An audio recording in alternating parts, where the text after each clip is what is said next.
In this set of videos, we are going to look at the concept of hardware interrupts and how we can integrate that into the flow that we have been looking at so far. So just to recap where we have so far seen how we can implement a certain module in RTL in Verilog, and eventually of course that will get synthesized into some actual hardware, and we can connect that onto the AXI bus, and once we have done that, the processor, the ARM processor in our case, is capable of talking to the device. Now how do we do that? We generally define a set of registers or a register map inside the device which is used for control purposes, right? So I can basically write data into the registers, I can read status or data back from the registers, and overall any of the control that I would otherwise need to do by providing direct signals can be done through the means of this register map. What that means is that the processor can control when a particular peripheral starts, stops, what kind of computation it does, and so on, right? Now very often we also have to deal with certain kinds of peripherals which take a relatively long time to execute, and already from the embedded systems course you would have become familiar with the idea of an interrupt, right? So what exactly are interrupts used for, and how do we bring them into our usage over here is something that we are going to look at in this set of videos. So overall goals of what we want to do over here, we are first going to look at why interrupts are necessary, where we would use them versus the opposite, which is basically polling. What are different types of interrupts, primarily level triggered versus edge triggered. A little bit about the ARM global interrupt controller, right, because that's the one that we are going to be using for our demonstrations and is a good way of understanding how interrupts are handled in general across different kinds of processors.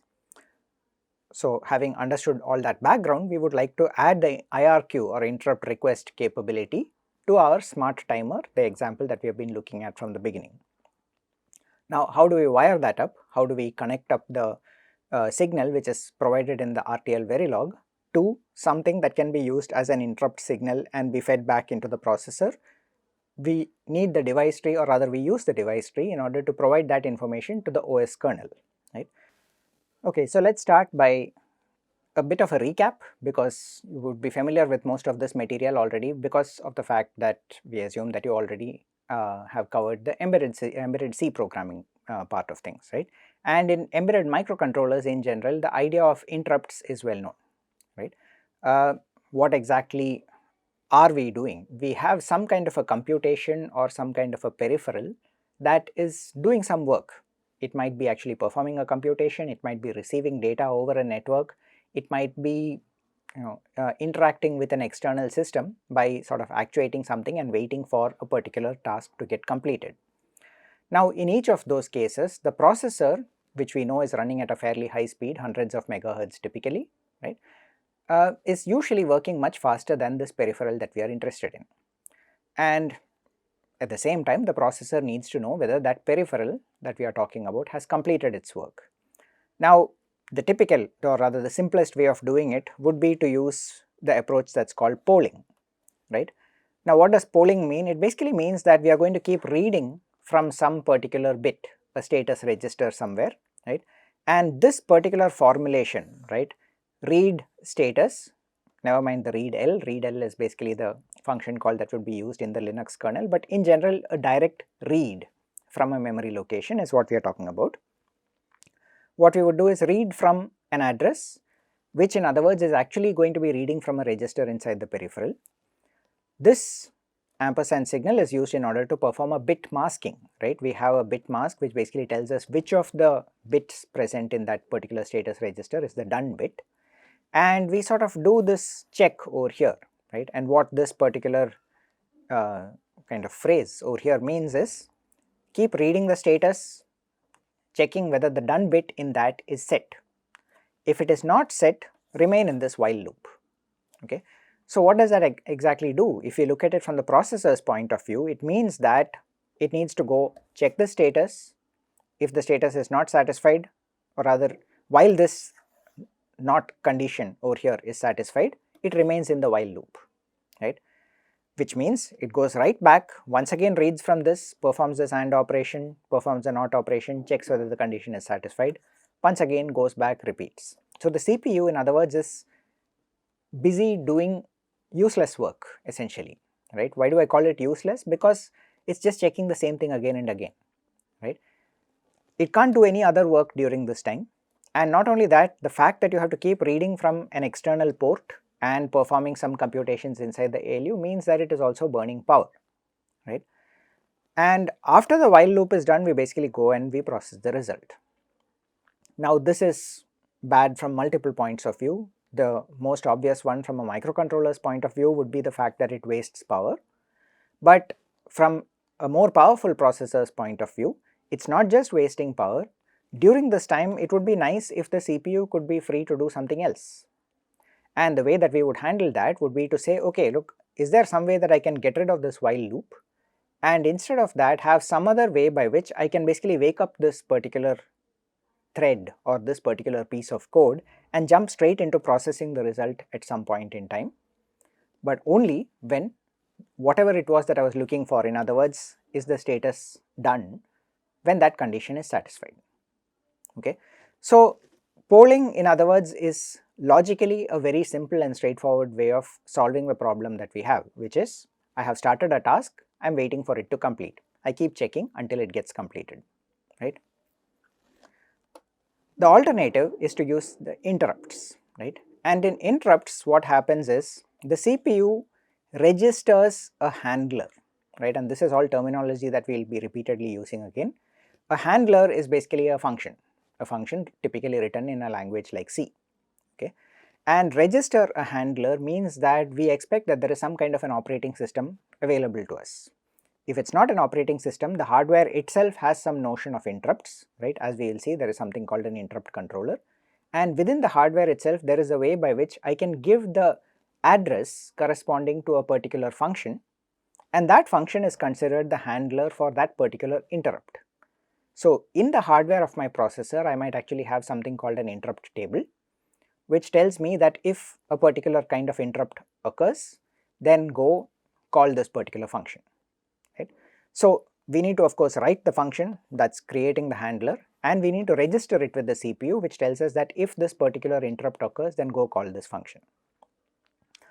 What the CPU does after that is it basically goes off and does other work. So it has probably initialized whatever computation it was trying to do interacting with the peripheral, but it doesn't wait, it doesn't check whether the peripheral is done. It goes off and starts doing other work. At some point, the hardware gets a signal from the peripheral saying that something has happened, usually that the work is completed, right? And what happens at that point is it notifies the CPU. Internally, in terms of the hardware, what we say is that the interrupt controller gets activated, and the interrupt controller basically goes in and it's directly tied into the CPU. It actually stops whatever the CPU is doing and says, okay, you need to stop your instructions right now and handle this, right? So once the CPU gets this notification that the event has occurred, it goes and calls that software handler that we wrote, processes whatever happened as part of this hardware notification, and then returns to whatever it was doing, right? So from a logical point of view, this sounds very nice, and what we are interested in is what kind of hardware support do we need in order to enable something like this. So couple of things. It might look at first cut that interrupts do sound more logical, right? I mean, you don't want to be just sitting over there and checking whether something has completed, right? But there is a place for polling as well. Number one, polling is much simpler to implement, right? I don't really need any hardware support. My CPU can itself just sit and spin in a loop over there waiting for something to happen and handle the event as and when it occurs. Of course, it burns energy, but there can be scenarios where if the events that you are expecting to occur are going to occur very quickly or within a very short duration, it might actually make more sense to use polling than interrupts, okay? So in general, what are the pros and cons of each? In polling, the CPU is doing something called a busy wait. Busy wait basically is that while loop that I showed you, right? What it means is that it's actually busy, it is performing computations, it is checking, it is reading from a status register, performing the bit masking, checking whether the value is equal to 0 or 1 and going back in a branch. So it's busy, the CPU is constantly doing some work. So that's usually referred to as a busy wait. It's very simple to implement, right? It's just a while loop, and if you have sort of a relatively short expected time of waiting, right, that is to say you don't expect the event to take very long, you expect it to happen probably within a microsecond or so, and this is just a rule of thumb, right? This number 1 microsecond is entirely dependent on the actual frequencies that you are working with. If your processor itself has a frequency of, let's say, 1 megahertz, then 1 microsecond is 1 clock cycle. It's sort of meaningless to have something like that, right? So then you might say, okay, even if it's like hundreds of microseconds, maybe I'll use polling, or at least tens of microseconds. Whereas if your processor is working, let's say, at 1 gigahertz, then 1 microsecond is quite a long time, right? So does polling make sense? Does an interrupt make sense? It is relative. So this rule of thumb, these numbers over here, you should take them, in context, right? You need to understand the actual processor or the system that you are working with. These are not absolute numbers, I am just putting them over there as an example to tell you that yes, if I have a fast operation relative to my processor, then it may make sense to use polling. Now of course the drawback is it does waste power and clock cycles. The CPU can't do anything else during that time. Now what about interrupts? The CPU does other work. It doesn't get stuck in that while loop.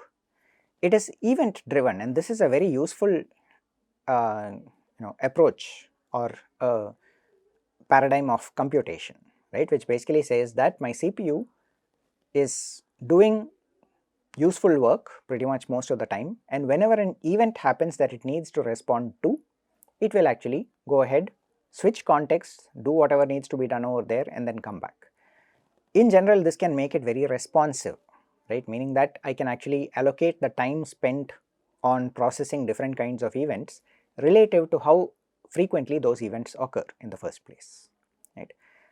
In general, this is good for relatively slow events, right, and like I said, slow is something that you need to account for relative to whatever it is that your system is building. Now the interesting thing is we sort of don't even think about it, but for example, let's say something like a keyboard, right, every time you press a key, it is actually generating an event, it's generating an interrupt which goes in, interrupts the CPU then has to go drop whatever it's doing, process that interrupt, process the key that you pressed, put it into some kind of a buffer and so on. But if you think about it, how often does this happen? It is very unlikely that you will be typing more than, let's say, 10 characters per second, right. So we are talking about something which happens once in 100 milliseconds at best, right. In reality, it will probably be even less than that. So let's say that something happens once in every 100 milliseconds. It means that your processor literally has like millions of clock cycles between those interrupts, right, and a keyboard in that way is a perfect example of a infrequent event that needs to be processed. Interestingly enough, even the mouse movement, we may think that when I move the mouse around a lot, there's a lot of movement that happens on the screen, but the fact of the matter is what looks fast to us is actually slow for the processor. The mouse is still interrupting probably not more than 100 times per second, right, and that basically leaves enough number of clock cycles between interrupts for doing a whole lot of other useful work. Now all of this is good. The main drawback as far as interrupts are concerned is the setup, right. You need to write the software, you need to set up the handler properly, and as we will see later, creating the handler in a proper way can be very tricky in itself, right. It's not a straightforward thing to do, because if you spend too much time in an interrupt handler, you might have another interrupt coming along and messing things up for you, right. So there are a lot of things that we need to take care of while setting this up. So just to recap, when do we use which one? For fast operations, you use polling. For slow or unpredictable operations, interrupts.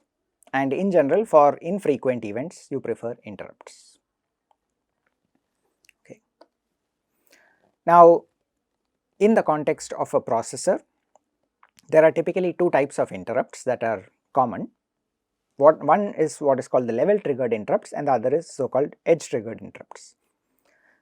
So what happens in a level triggered interrupt is that you basically have, and this word IRQ is something that you will repeatedly come across over here. IRQ is basically called the interrupt request, right.